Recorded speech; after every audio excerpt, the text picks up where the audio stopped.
Welcome back to the Reading and Writing Podcast. I'm joined on the podcast today by New York Times bestselling writer Hazel Gaynor, author of the new novel, The Last Lifeboat.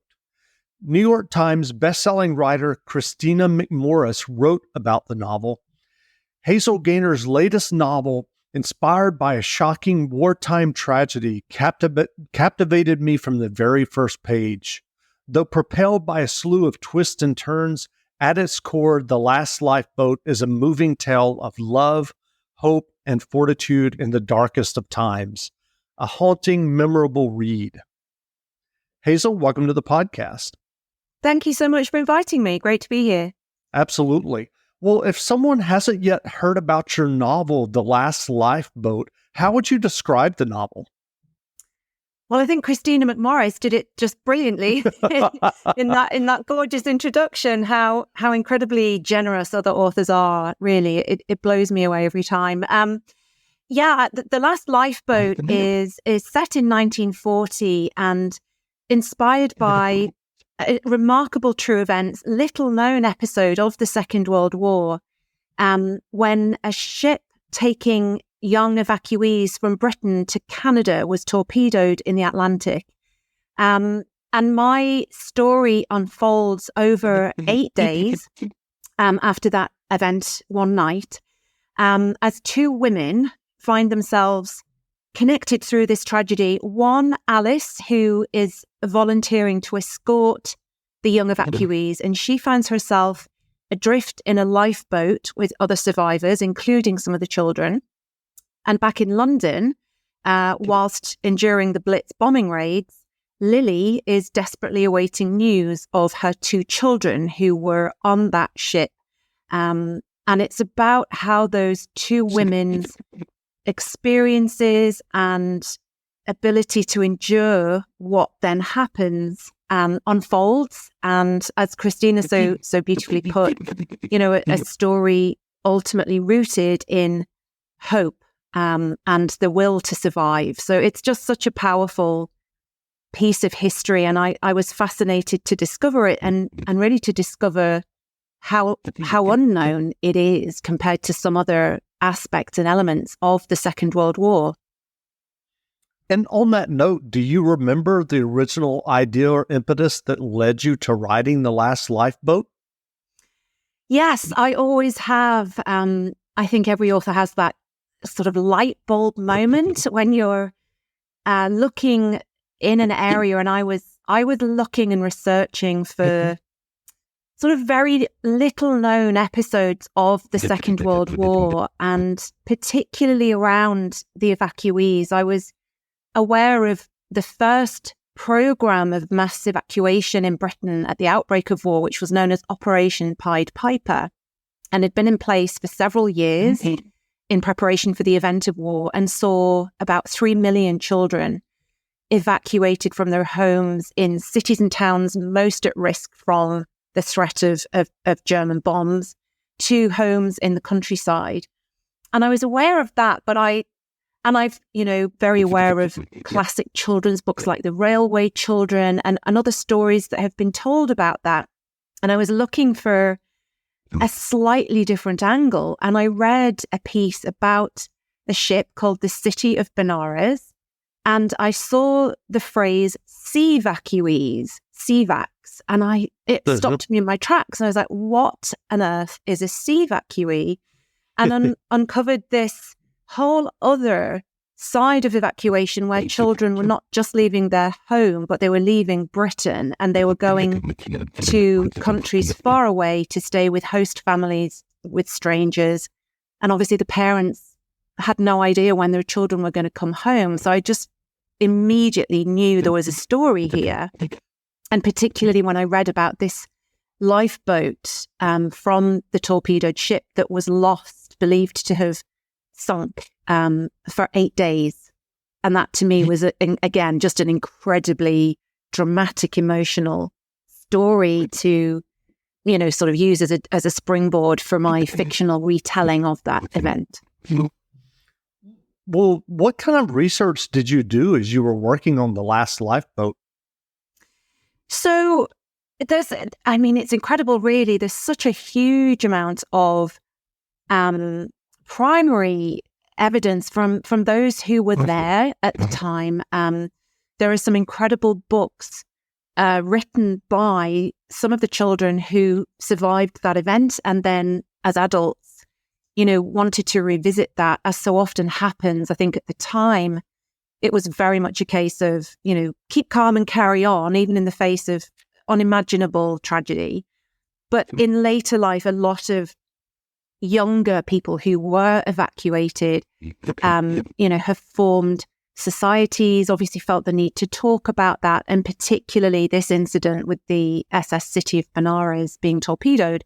So it was amazing to read very, very detailed personal accounts of that event, of being in the lifeboat, of being on the ship, and then an incredible book that was written to sort of overarchingly look at the different aspects of the evacuation program. The Imperial War Museum in London has incredible records of evacuees. The Maritime Museum in the city of Liverpool in England, which is where the city of Benares set sail, they also have amazing records. So just a mixture, really, of understanding, obviously, the backdrop of war, what it was like in Britain at the time, but then very detailed personal records of being involved in that event. So, as I often say, as a historical novelist, the problem is often not finding enough information, it's finding too much, and trying to figure out what lends itself to your version of the story, and what, just belongs as a footnote or in the history books. And so, yeah, it's just been an incredible human interest story and a survival story, as well as a story from the Second World War. So there's so many elements for readers to explore, discuss in their book groups, which I think is what we all love doing when we read a powerful book. We want to talk about it, right? Sure. So what is your writing process when you're working on a novel such as The Last Lifeboat, which is based on historical events? Are you doing an extensive outline prior to writing? How does that work for you? How's that process? I wish I could say yes. I'm very much what's called a pantser rather than a plotter, and I write very organically. I've always felt, for me personally, if I over plan a book, it kind of becomes a bit like homework rather than a creative process. So once I have found that the golden egg, if you like, the nugget that's going to help, give me the framework of the book, I do a lot of that background reading research just to feel my way into that time, that world, that event. But then I'm always so eager and excited to start writing. So I'll try and sort of capture that initial excitement for a new project and try and write quite organically without overthinking it too much, and see naturally where my imagination goes. And for me, at the very start of this book, it was always going to be told from two points of view: one woman in the lifeboat, one mother back in England, and how different that experience was. So I start writing. I sort of have an idea of where I'd like the story to go, but I often don't have a clear route to get from beginning to end. But it was a big book. It was a sort of an overwhelmingly emotional, and the World War is such a huge event, right? So it takes a while to find your way in to a big event like that. So I've been working on the book for a good few years now. I've grown incredibly close to my characters. I miss them terribly now that it's finished. But yeah, so a mixture of, sitting down every day. I treat my working day very much as a 9-to-5, in and around the other job of being a mom and the school run and all of those joys. Sure. And I, have deadlines to write to as well. So it's a mixture of pressure and pleasure. Sure. Well, what was your initial writing journey that led you to writing your first novel? Gosh, yeah, great question. So I came to writing, I suppose, quite late in life, although writing's a brilliant profession to start at any age. So I was 40 when I had been working in a very different career, professional, very corporate. And I had 2 young children. I stopped professional work and suddenly found myself unexpectedly at home. And I think writing had always been in me. I'd always wanted to write creatively as a child. And I naturally dealt with the situation I found myself in by writing about it. I started to write an article for the local newspaper. I then started a blog. And that was really my foundation for finding this love of expressing myself on the page. And I tentatively found my way to writing groups and wrote a terrible first novel that's hidden and shall never be seen. And then I wrote quite quickly, actually, my debut novel, The Girl Who Came Home, which was based around the Titanic and a group of Irish passengers on that ship and what happened to them. So it's really full circle because I started my writing career with a story of tragedy at sea. And here I am 10 books later with another incredible story of tragedy at sea. So there's definitely something in there that compels me. But I initially self-published The Girl Who Came Home. I hadn't found a publisher. And 2 years later, I connected with an agent in the US and she submitted my work to a publisher at HarperCollins. And I was offered a publishing contract, and the rest, as they say, is history. So a sort of a very odd, circuitous route to where I am now. But it's just been a joy, and I can't imagine now ever doing any other career. I think this is what I was meant to be doing, but everything else led to that. And I feel I can put a lot of my life experience now into my stories and into my characters. What writing advice would you offer for those who are working on their own stories or novels? Yeah, I would. There's lots of advice. I think it sounds very basic and simple, but I think I would encourage everybody who's thinking about writing to write. Often it's the best way to learn. I often compare it a little bit to starting out on an exercise program. Or if you say, right, I'm going to run a marathon, you can't run a marathon tomorrow. You need to train. You need to do it in small, bite-sized steps, literally. So, and it's the same with writing. I think write. If you're working on a novel, write as much as you can. Everybody's circumstances are different. It might be a page a day. It might be 2 chapters a day. Go at your own pace, but commit to finishing it. I think that's the key, because every writer at any stage starts to doubt themselves. So even I'm now working on something new and I'm starting to doubt myself. It's completely normal. And you don't often, unless you have really planned it all out, you have to find your way into a story and find that first draft. And until you finish that first draft, you're often not sure what it is you're trying to say. So try and finish. Give yourself permission to not be perfect, I think is good advice. Write a messy first draft. Then you've got something to build on. Then you've got something to really start to work with to get closer to the book you had in your head. And yeah, just don't sort of be too hard on yourself. It's a learning process, and try and remember it's why are you writing? Is it because you love words? Is it because you have a story you want to tell? And try and remember that when it starts to feel difficult. And how do you deal with that self-doubt when it comes up for you?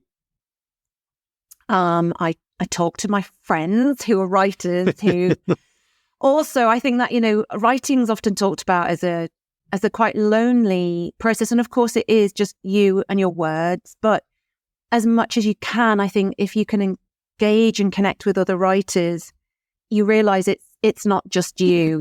Everybody feels that sense of doubt. And can you deliver on the page this ambition that you had at the beginning?